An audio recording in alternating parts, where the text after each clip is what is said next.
We're here at the Vagabond Bar with the Yes 2026 campaign. I'm here with Jason Ribeiro.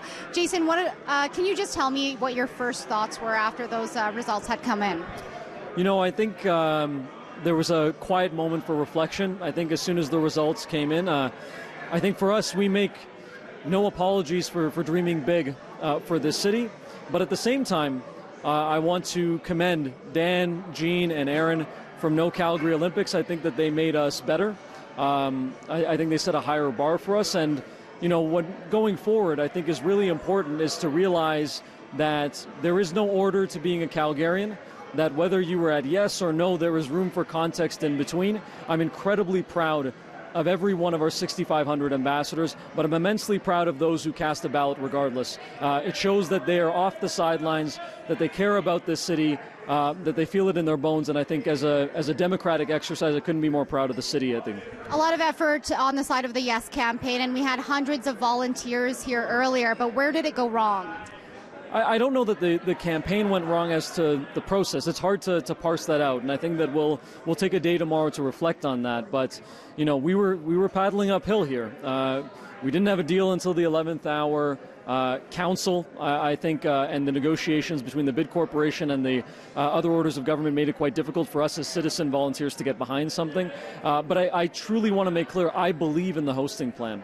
I think it would have been a wonderful opportunity. I do think we are not better off not pursuing it. But at the same point in time, I think that people have responded to leadership in this city, to the process, and perhaps in a number of ways to a different direction. I hope that anyone who casts a ballot knows that we all have responsibility now. We have responsibility to come together as Calgarians, Albertans, and Canadians and define a better future, and that is what I think I'm still more excited about.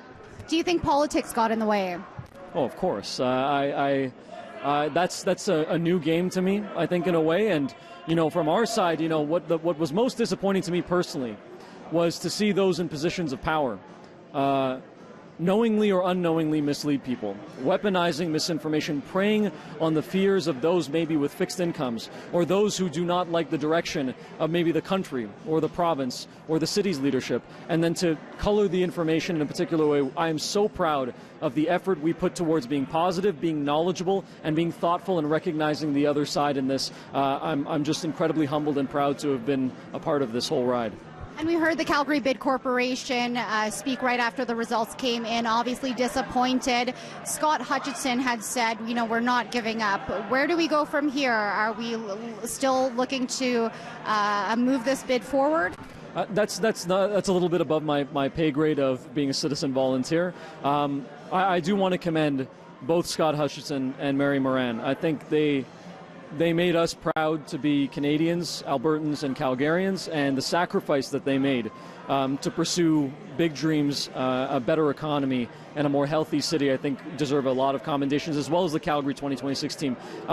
I think we're going to take that day to reflect. I want to talk to the No Calgary Olympic folks. I want to see how we can come together and really unite the city. Plebiscites and referendums are often divisive. We have a storied history of that in Canada. But it does not define us. We have an opportunity to unite this city, and I know us and myself personally remain committed to that fight in the long term. I think that's the work that lies ahead.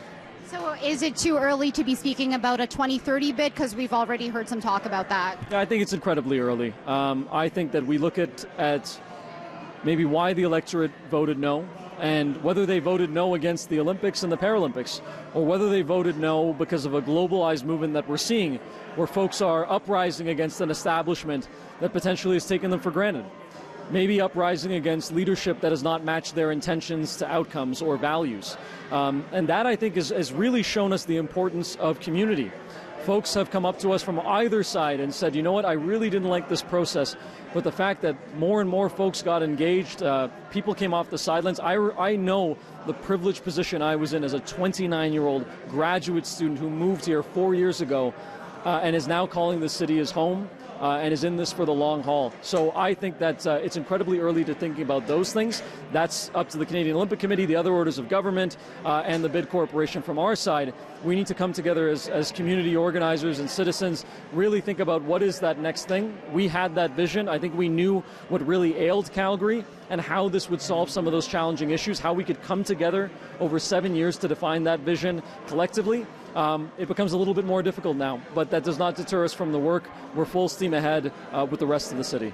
Jason, thanks so much for chatting with us. I appreciate it. Thank you. That's Jason Ribeiro with Yes Calgary 2026. I'm Crystal Adair reporting live from the Vagabond Bar.